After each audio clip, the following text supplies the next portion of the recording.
নমস্কার বন্ধুরা, welcome to ইউনিকন। তো বন্ধুরা, এই ভিডিওতে আমরা কথা বলবো কলকাতা নাইট রাইডার্স বনাম সানরাইজার্স হায়দ্রাবাদ ম্যাচ নিয়ে। এই মরসুমে শেষ ম্যাচ খেলতে নামছে কলকাতা নাইট রাইডার্স, যেই ম্যাচটা হচ্ছে 25 তারিখ রবিবার দিন সন্ধ্যে 7:30 থেকে। কলকাতা নাইট রাইডার্সের জন্য এই মরসুম অতটা ভালো যায়নি, অ্যাভারেজ মরসুম গিয়েছে, মিড টেবিলে কেকেআর শেষ করছে।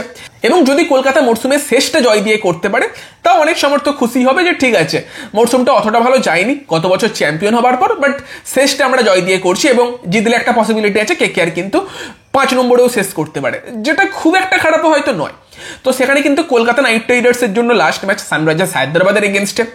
তোমার এবার তো ওই ম্যাচটা নর্মালি দেখতে গেলে তো কোনো গুরুত্ব নেই সেইভাবে মরসুমের শেষ ম্যাচ ছাড়া, ফলে কলকাতার জন্য কিরকম প্ল্যানিং হতে পারে, উল্টো দিকে সানরাইজার্স হায়দ্রাবাদ তাদের বিরুদ্ধে কেকেআরের কি স্ট্র্যাটেজি হতে পারে, তারা কিরকম দল নিয়ে নামতে পারে, সেই সব কিছু নিয়ে আমরা এই ভিডিওতে আলোচনা করব। তো ইন্টারেস্টিং ভিডিও হবে, লাস্ট অব্দি দেখতে থাকো। আমাদের চ্যানেলে প্রথমবার এলে আমাদের চ্যানেলটিকে সাবস্ক্রাইব করে তার পাশের বেল আইকনটাকে অন করে দিও। তো কলকাতা নাইট রাইডার্সের জন্য এই যে একটা ম্যাচ পড়ে আছে, এই ম্যাচটা কিন্তু হতে পারে ভবিষ্যতের কিছুটা প্ল্যানিং করা, যেটা আগেও আলোচনা করেছি।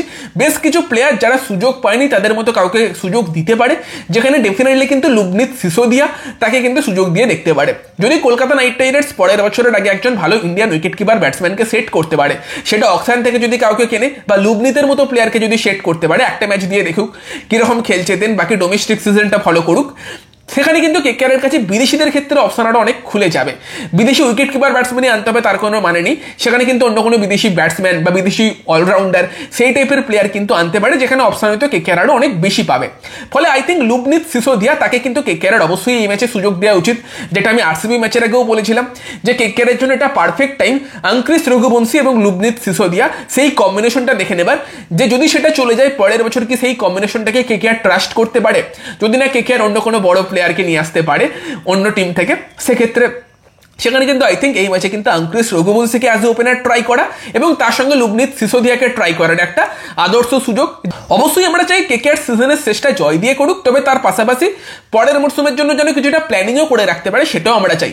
আর এমনিতেও কুইন্টন ডিকক বা গুরবাস এমন কিছু করেনি যাদের মধ্যে একজন না খেললে কেকেআরের খুব একটা বড় অসুবিধা হয়ে যাবে। ফলে আঙ্ক্রিস রঘুবংশী এবং লুবনিত সিসোদিয়া, তিনি তোমার অজিঙ্ক্য রাহানে, এটাই হয়তো কেকেআরের জন্য বেস্ট টপ 3 হতে পারে। 4 নম্বরে ভেঙ্কটেশ আয়ার, তাকেই সুযোগ দিক, এত ভরসা দেখিয়েছে, এত টাকা দিয়ে কিনেছে, মরসুম ভালো যায়নি। হায়দ্রাবাদের এগেনস্টে ভেঙ্কটেশ আয়ারকে খেলাতে পারে, কারণ হায়দ্রাবাদের এগেনস্টেই ভেঙ্কটেশ আয়ারের একটা ভালো ইনিংস এসেছিল, যেটা আমরা দেখেছিলাম যে ফার্স্ট লেগে যে ম্যাচটা হয়েছিল সেই ম্যাচে কিন্তু ম্যাচ উইনিং ইনিংসটা ভেঙ্কটেশ আয়ারের ব্যাট থেকে এসেছিল।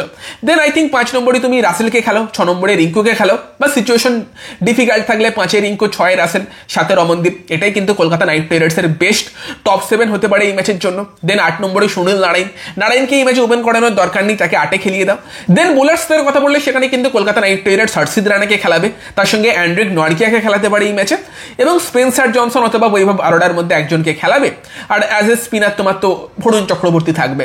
যদি না তোমার এবার যে নতুন যে প্লেয়ারকে নিয়েছে তোমার শিবম শুক্লা, তাকে ট্রাই করতে চায়, যে বরুণ তো ভালো প্লেয়ার আছেই, ভালো করিয়েছে, বরুণকে রেস্ট দিয়ে একটা ম্যাচ শিবম শুক্লাকে ট্রাই করি, কিরকম প্লেয়ার দেখি, সেটা যদি ভাবনা চিন্তা থাকে অন্য ব্যাপার, নয়তো আই থিঙ্ক এটাই কিন্তু কলকাতা নাইট রাইডার্সের পসিবল প্লেইং 11 হতে পারে সানরাইজার্স হায়দ্রাবাদের এগেনস্টে।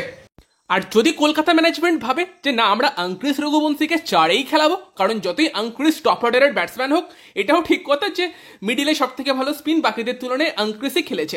তো যদি সেটা ভাবনা চিন্তা করে, সেক্ষেত্রে কিন্তু আমি বলবো ভেঙ্কটেশ আয়ারকে দিয়ে ওপেন করিয়ে দিক। ভেঙ্কটেশ লুবনিত ওপেন, 3-এ রাহানে, 4-এ আঙ্ক্রিস। যদিও এই ক্ষেত্রে আঙ্ক্রিস এবং রাহানে যতবারই একসাথে খেলেছে, মাঝখানে কিন্তু রান রেট কিছুটা স্লো হয়ে গিয়েছে, যেটা একটা প্রবলেমের জায়গা গোটা মরসুম জুড়েই কেকেআরের ছিল। বিশেষ করে রাহানে পাওয়ার প্লের পর রান করতে পারেনি, সেই হিসেবে নর্মালি দেখতে গেলে বেস্ট লাইন আপ যেটা আঙ্ক্রিস 4-এ খেললে হতে পারে, সেটা হচ্ছে রাহানে লুবনিত ওপেন, 3-এ ভেঙ্কটেশ, 4-এ আঙ্ক্রিস। কিন্তু যেহেতু রাহানে গোটা মরসুম জুড়েই ওপেন করেনি, সেখানে লাস্ট ম্যাচেও করবে বলে মনে হচ্ছে না, তাই এইটা দিলাম। বাকি যেমনকার প্লেইং 11 বললাম ওই টাইপেরই। তো এই দুটো স্ট্র্যাটেজির মধ্যে যে কোনো একটাতে যেতে পারে। আমি তো পার্সোনালি আঙ্ক্রিসকে অ্যাজ এ ওপেনার দেখতেই বেশি প্রেফার করবো, তবে সেটা না করলে ভেঙ্কটেশকে টপ 3-তে খেলা, সেটাই বেস্ট হবে। ভেঙ্কটেশের কি এবিলিটি সেটা দেখে নিতে পারে। বাকি দেখো, নজর কাদের দিকে থাকবে বলতে গেলে আবারও তোমার আঙ্ক্রিসের দিকে নজর থাকবে, তার ব্যাটিংটা আমার পার্সোনালি ভালো লাগে, তার যে টেকনিক, এবং তার সঙ্গে সঙ্গে লুবনিত খেললে লুবনিতের উপর নজর থাকবে। ভেঙ্কটেশের দিকে আবারও নজর থাকবে কি করছে সেই দিকে, সাথে অ্যান্ড্রিক নরকিয়া, স্পেন্সার জনসন খেললে তাদের দিকেও নজর থাকবে, মানে পার্টিকুলারলি এই প্লেয়ারগুলোর দিকে নজর থাকবে। বাকি উল্টো দিকে কিন্তু বলতে গেলে দেখো, স্পেন্সারের কথা বললাম বটে যে দেখে নিতে পারে, তবে যেহেতু তোমার সানরাইজার্স হায়দ্রাবাদের টিমে টপ 3 লেফট হ্যান্ডেড ব্যাটসম্যান, আর লেফট হ্যান্ডেডদের এগেনস্টে তোমার বৈভব আরোরা সব থেকে ভালো বোলিং করে, হায়দ্রাবাদের এগেনস্টেই তার সেরা বোলিংগুলো হয়। তো সেখানে আমার মনে হয় 3টে বিদেশি নিয়ে শুরু করলেও অসুবিধার কিছু নেই, তোমার শুরু করেই দিতে পারে। বৈভব আরোরার সঙ্গেই যেতে পারে, স্পেন্সারকে বেঞ্চেই রাখতে পারে এই ম্যাচে, কারণ আরোরার রেকর্ডটা ট্রাভিস হেড বা অভিষেক শর্মাদের এগেনস্টে ভালো আছে। বাকি হায়দ্রাবাদের আবারও অভিষেক শর্মা এবং ট্রাভিস হেড সেই জুটির দিকেই নজর থাকবে, তাদের সামনে হর্ষিত রানা বা বৈভব আরোরারা কিরকম বোলিং করে সেই দিকে আমাদের মেন নজর থাকবে। বাকি মিডিল ওভারে অবভিয়াসলি আবারও হেনরিক ক্লাসেন বনাম বরুণ চক্রবর্তী বা সুনীল নারাইন, সেটা কিন্তু একটা ভালো ব্যাটেল হতে পারে। ইভেন হেনরিক ক্লাসেনের এগেনস্টে কিন্তু হর্ষিত রানাও ভালো বল করে, তো সেই ব্যাটেলগুলোই মেন ব্যাটেল হতে চলেছে এই ম্যাচে।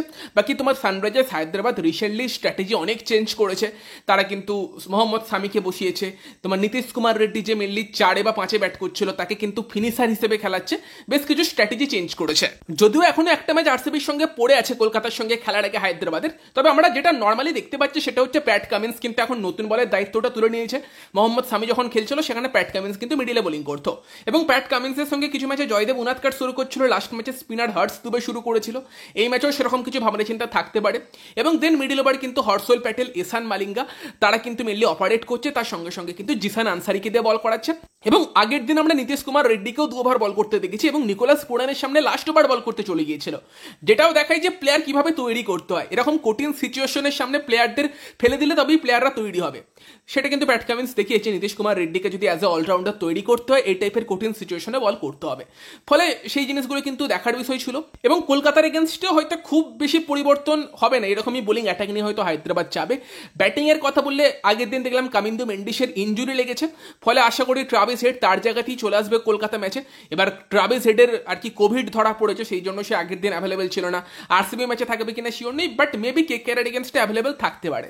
সেখানে কিন্তু Travis head, Abhishek Sharma open করতে পারে, 3-4 ঈশান কিষান, হেনরিক ক্লাসেন, দেন 5-6-7 কিন্তু হতে পারে অনিকেত ভার্মা, নীতিশ কুমার রেড্ডি, তার সঙ্গে অভিনব মনোহর অথবা সচিন বেবির মধ্যে কেউ। বাকি তো বোলার্সদের কথা বললাম, 8-এ হয়তো প্যাট কামিন্স, 9-এ হর্ষ দুবে, 10-এ জিসান আনসারি, 11-এ এশান মালিঙ্গা, 12-এ হর্ষল প্যাটেল। হর্ষল যদিও আগে ব্যাট করবে, 9 ধরো ব্যাট করবে হর্ষল প্যাটেল, সেইভাবে আর কি লাইন আপটা থাকবে। এবং এটাই কিন্তু হায়দ্রাবাদের লাইন আপ হতে পারে। বাকি হায়দ্রাবাদের এগেনস্টে যে প্লেয়ারগুলোর দিকে মানে ব্যাটসম্যানগুলোর দিকে কলকাতার নজর থাকবে, তার মধ্যে অবভিয়াসলি কিন্তু অঙ্কুশ রঘুবংশী, তার দিকে নজর থাকবে, পাওয়ার প্লেতে রাহানের দিকে নজর থাকবে, এবং ভেঙ্কটেশ আইয়ার, তার সঙ্গে রিঙ্কু রাসেল, তাদের দিকেই মেনলি নজর থাকবে। আবারও সেই রাসেলকে মোটামুটি 10-11 ওভারের কাছাকাছি যেন ব্যাটে পাঠিয়ে দেওয়া হয়, যেরকমই সিচুয়েশন হোক না কেন। এমনিতেই হায়দ্রাবাদের এগেনস্টে রাসেল কিন্তু ভালো ব্যাট করে, তো এই প্লেয়ারগুলোর দিকেই মেনলি নজর থাকবে। তোমরা এই ম্যাচ থেকে কি এক্সপেক্ট করছো? কলকাতা কি জয় দিয়ে মরশুমটা শেষ করতে পারবে? কি মনে হচ্ছে? দিল্লিতে কিন্তু ম্যাচ আছে, ফলে হাই স্কোরিং ম্যাচ আমরা এক্সপেক্ট করতে পারি। টসে জিতে ব্যাট করতেই পারে এই ম্যাচে। বাকি গাইস তোমরা তোমাদের মতামত জানিও যে তোমরা এই কলকাতা নাইট রাইডার্স বনাম সানরাইজার্স হায়দ্রাবাদ ম্যাচ থেকে কি এক্সপেক্ট করছো। ভিডিওটা ভালো লাগলে ভিডিওটাকে লাইক করে দিও, শেয়ার করে দিও, আমাদের চ্যানেলে প্রথমবার এলে আমাদের চ্যানেলটিকে সাবস্ক্রাইব করে তার পাশের বেল আইকনটাকে অন করে দিও। তো চলো গাইস, এই ভিডিওতে এই পর্যন্তই, বাই বাই।